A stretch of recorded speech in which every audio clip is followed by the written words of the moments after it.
तेरी की, अब क्या मुझे इसे अकेले पार करना होगा? नहीं, मेरे तो अंदर जाने की हिम्मत तक नहीं हो रही। मारी इस जगह वहाँ खड़ा हुआ था। जब वो वहाँ खड़ा था और नीचे की तरफ एरिया देख रहा था ना, तो उधर तो उसकी हालत पूरी तरह से खराब हो गई थी। उसे बिल्कुल समझ नहीं आ रहा था कि उसे क्या करना चाहिए। उसके साथ में ही अब जो मारी था वो अपने दिल के ऊपर पत्थर रख रहा था, ब्रेकअप करते हुए आगे की तरफ बढ़ने लगता है। मारी जब आगे बढ़ रहा था तो मारी के आसपास का जो एरिया था वो कंस्ट्रक्टर लग रहा था। ऊपर की जो छत थी वो टूटी हुई थी और उसके आसपास के अंदर कुछ शटर्स लगे हुए थे। लेकिन जब वो उन शटर्स के बीच वाली जो गली थी उसके अंदर देखता तो सामने का पूरा एरिया यहाँ पूरी तरह से अंधेरे के अंदर गप था। मैं क्या करूं? ये मेरी तो हालत पूरी तरह से खस्ता होती जा रही है यार। आखिरकार मैं यहाँ पर आया ही क्यों? पहले ही मारे तू यहाँ पर बड़ी मुश्किल से बचा था, लेकिन फिर से तू यहाँ पर आ गया। अब तो लगता है कि इस बार तो रहते कोई प्रभु भी ना बचा पाए। मुझे लगता है कि आज इस वक्त यहाँ पर तेरी कब्र जरूर खुद जाएगी। मारी आगे की तरफ बढ़ता हुआ जाता है और इसी बारे में सोच रहा होता है, क्योंकि वो जानता है कि उसकी स्ट्रेंथ क्या है। मारी इस जगह ये जानता है कि आखिरकार उसके पास में किस तरह की स्ट्रेंथ है, किस तरह की नहीं है। वो जानता है कि वो शायद एक चींटी मॉन्स्टर भी आ जाए ना तो उसको भी ना हरा पाए। लेकिन इसी बीच अचानक से वो आगे जा ही रहा था कि वहाँ उसके कदम रुक जाते हैं और उसके माथे के ऊपर से पसीना टपक टपक टपकने लगता है। और उसके साथ में ये क्या है? ये अजीब सी स्मेल और ये कुछ ओरा मुझे कैसा फील हो रहा है। मारी जैसे उस चीज को महसूस करता है कि उसके आसपास में कुछ है तो उसके साथ में ही मारी वहीं पर रुककर बस इसी बारे में सोचने लगता है कि उसके आसपास के अंदर से ये कैसी एनर्जी बाहर निकल रही है। लेकिन उसी बीच एक आवाज आती है और मारी के पीछे दो लाल आंखें दिखाई जाती है। धत तेरे की, अब ऐसा नहीं हो सकता। क्या वो मेरे पीछे ही है? मारी जैसे ही इस बारे में सोचता है तो उसके साथ में ही उसके पीछे से एक लाल कलर का एक वुल्फ निकलकर बाहर आता है। ये क्या है? ये कहां से आ गया? मारी जैसे उस चीज को देखता है तो वो फटकर चार जाती है। लेकिन जिससे पहले कि मारी कुछ कर पाता वो जो वुल्फ था वो उसके ऊपर अटैक कर देता है। हे भगवान मुझे बचाओ! लेकिन मारी इससे पहले कि कुछ कर पाता उसके पैरों ने उसका जवाब दे दिया और उसके पैर वहां से जंप कर जाते हैं और पीछे की तरफ आ जाते हैं। उसके बाद में जब मारी उस वुल्फ की तरफ देखता है तो उसके साथ में उसके ऊपर रेड कलर से कुछ लिखा हुआ था, स्टील फैंग वुल्फ। हाँ, जैसे मारी उस चीज को देखता है तो उसको समझ नहीं आता कि इसके ऊपर ये नाम क्या है। नहीं, ये उन सभी गोब्लिन से तो बहुत ज्यादा पावरफुल है जिन गोब्लिन का सामना मैं उन सभी गेट्स के अंदर किया करता था। लेकिन अब ऐसा लगता है कि यहाँ मेरे मरने का समय आ गया है। मारी इस जगह पर अपने आप को रोकते हुए इसी बारे में सोच रहा था, क्योंकि उसके सामने की ये जो हालात है ना वो बहुत ज्यादा खतरनाक लग रहे थे। ये कमीना वुल्फ मेरे को ऐसे कैसे देख रहा है? ऐसा लग रहा है जैसे कि ये मेरे को अपना खाना समझता है। अरे भाई इसको बता दो कोई, मैं इसका कोई खाना वाना नहीं हूँ। मारी जब उसको देखता है तो वो समझता है कि जो सामने वाला वुल्फ था ना वो अपने स्टील फैंग जबड़ों के साथ में उसको देख रहा था। ऐसा लग रहा था जैसे कि वो उसको वहीं पर ही खा जाएगा। मेरे पाँव, मेरे पैर हिल नहीं रहे। अचानक से मारी को कुछ महसूस होता है, क्योंकि जब मारी वहां से हिलने की कोशिश करता है ना तो उसके साथ में उसके पैर तो वहीं पर ही जम चुके थे। धत तेरे की, ये नहीं हो सकता। मेरा वो डर अभी तक मेरे से बाहर नहीं निकला है। मारी इस जगह पर बिल्कुल हिल नहीं पाता, क्योंकि जब पिछली बार उसका सामना उन सभी मूर्तियों के साथ में हुआ था ना तो उसका वो डर अभी तक उसके दिमाग के अंदर बैठा हुआ है। वहाँ मारी की तरफ वो वुल्फ चलते हुए आता है, लेकिन मारी बड़ी मुश्किल के साथ उसको डोज कर जाता है। नहीं, मेरे पास में तो कोई हीलर भी नहीं है मारी। अगर तू यहाँ मरा ना तो आज यही तेरी कब्र खुद जानी है। नहीं, तू यहाँ मर नहीं सकता। मारी इसी बारे में सोच रहा था, लेकिन उसी बीच वो जो वुल्फ था वो बड़ी तेजी के साथ में मारी के पास में पहुंच जाता है और मारी को बस काटने ही वाला था कि मारी फिर से वहां पर समरसॉल्ट मारता है और साइड की तरफ चला जाता है। ये क्या?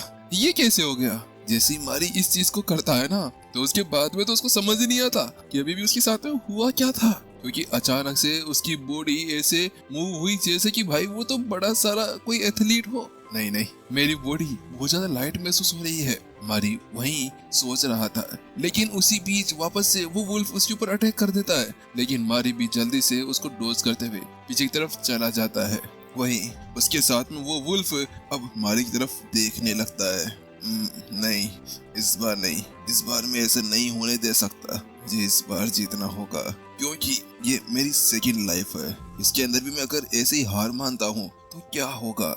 वहाँ मारी जब इसी बारे में सोच रहा था तो लोन वुल्फ, जो वो वुल्फ था, वो भी उसकी तरफ बढ़ता हुआ आने लगता है। वो अपने जबड़ों को खोल लेता है। उसके 2 जबड़े यहाँ बहुत ज्यादा खतरनाक थे, जिनमें से तो एक जबड़ा तो स्टील का बना हुआ था। वो मारी तरफ बढ़ने लगता है, लेकिन मारी भी एक जगह पर खड़ा हो जाता है। नहीं, अब नहीं, अब नहीं डरूंगा, आजा कमीने।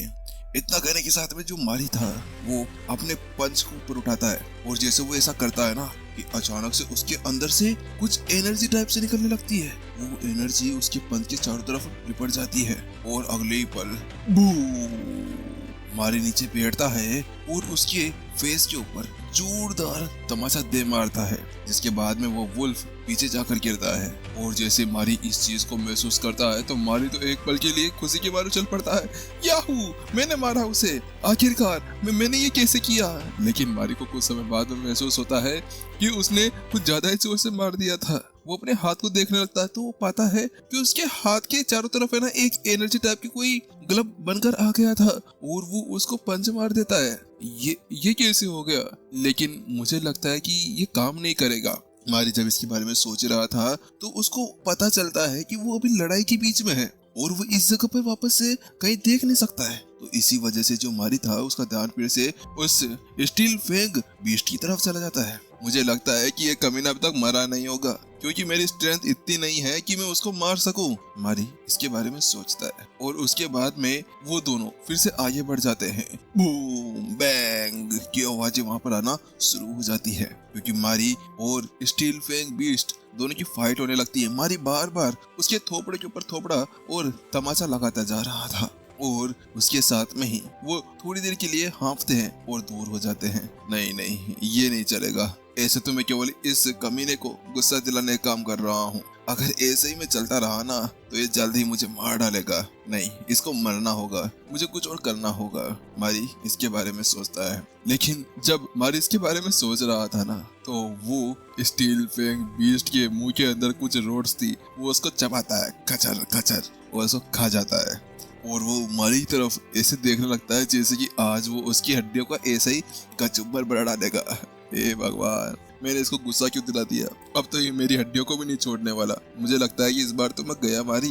उसके साथ में मारी अब वहां से भागना शुरू कर देता है, और उसके पीछे पीछे वो वुल्फ भाग रहा था। वो कुछ गलियों से गुजरता है और इधर से उधर भागता रहता है। मारी एक जगह जाकर छुप जाता है। वहीं वो वुल्फ वहीं उसको देख रहा था कि वो कहाँ गया। नहीं नहीं, ओह, मैं क्या करूं। मेरे पास में कुछ होना चाहिए। मैं अपने हाथों के साथ में तो उसको नहीं मार सकता। मारी को जब विश्वास और जब पता चलता है कि भाई अगर यहाँ पर वो ऐसे लड़ता रहा ना तो वो कुछ नहीं कर सकता, तो इसी वजह से जो मारी था वो इसी बारे में सोचने लगता है। मेरे पास में एक सोड होनी चाहिए थी, या ऐसी कोई जगह जहाँ पर मैं ऐसी चीजों को रख सकूं। अचानक से मारी जैसे ऐसा सोचता है कि डिंग, आपकी इन्वेंट्री ओपन हो गई है। क्या इन्वेंट्री? जैसे ही मारी इस आवाज को सुनता है तो उसके साथ में ही वो अपने सामने एक चीज देखता है। तो उसके सामने कुछ स्किन टाइप था और उसके अंदर कुछ ब्लॉक्स बने हुए थे जिनके अंदर एक सोड थी। ये क्या, मेरे पास भी इन्वेंट्री कब आई? लेकिन जब यहाँ पर मारी इसी बारे में सोच रहा था ना तो उसको महसूस होता है कि उसके सामने फिर से वो वुल्फ आ चुका था। नहीं नहीं, अभी इसके बारे में सोचने का कोई भी टाइम नहीं है मेरे पास में। मारी जल्दी से अपने हाथ को इन्वेंट्री के अंदर डालता है। जैसे ऐसा करता है उसके साथ में ही उसके हाथ के अंदर एक तलवार आ जाती है, और उसके बाद में मारी वहीं पर ही खड़ा हो जाता है। नहीं, अब आजा कमीने, मैं तेरे को यहीं पर ही मार डालूंगा। वहाँ मारी खड़े खड़े उसको प्रोवोक कर रहा था, तो उसके साथ में वो वुल्फ भी बड़ी तेजी के साथ में मारी तरफ आगे बढ़ने लगता है। जब वो वुल्फ के साथ में पहुंचता है तो मारी अपने दोनों हाथों से उस तलवार को पकड़ता है और ऊपर उठाते हुए एक स्लेश मारता है। जैसे वो ऐसा करता है कि उसके साथ में ही उस वुल्फ के वही 2 टुकड़े हो जाते हैं। आखिरकार मेरे पास में ये आ ही गया। उसके साथ में ही मारी को समझ में आता है कि अभी अभी उसने एक वुल्फ को मारा था, लेकिन इसी बीच डिंग, आपने एक स्टील फैंग बीस्ट को मारा है। आपका यहाँ पर लेवल अप होता है। आपके पास में एक सोड है जिसके अंदर +10 अटैक पावर्स है।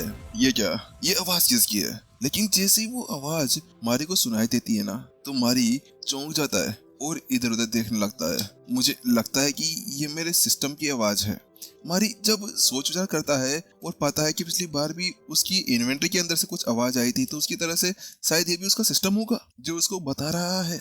आखिरकार चलो, ये तो अच्छी बात है। लेकिन जब मारी इसी बारे में सोच ही रहा था कि उसी बीच चपाक चपाक की आवाज आती है और उस सन्नाटे के अंदर से 2 और स्टील फैंग बीस्ट निकलकर बाहर आ जाते हैं और उन दोनों ही लेवल बिल्कुल उसकी तरह ही था।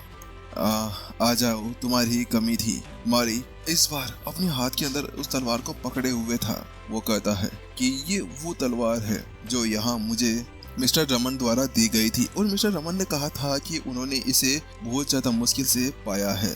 और मारी इसी बारे में सोचते हुए आगे की तरफ बढ़ जाता है। जब वो आगे बढ़ता है तो उसके साथ में ही एक वुल्फ के ऊपर एक स्लेश मार देता है। लेकिन जब वो दूसरे वुल्फ के ऊपर अपना स्लेश मारने जा ही रहा था कि उसी बीच डिंग, एक मेटल के साथ में टकराने की आवाज आती है और उसके साथ में ही वो वुल्फ मारी तलवार को वहीं पकड़ लेता है। कमीने छोड़ इसे, मारी जोर से चिल्लाता है और उसके बाद में अपनी एनर्जी को रिलीज करता है। जैसे वो ऐसा करता है कि उसके साथ में वो तलवार एक बार ग्लो होती है और अगले ही पल वो जो वुल्फ था उसके मुंह के अंदर से एक स्लेश लगता है और वुल्फ को वहीं पर ही ऐसे काट देता है जैसे कि वो कोई पनीर का टुकड़ा हो।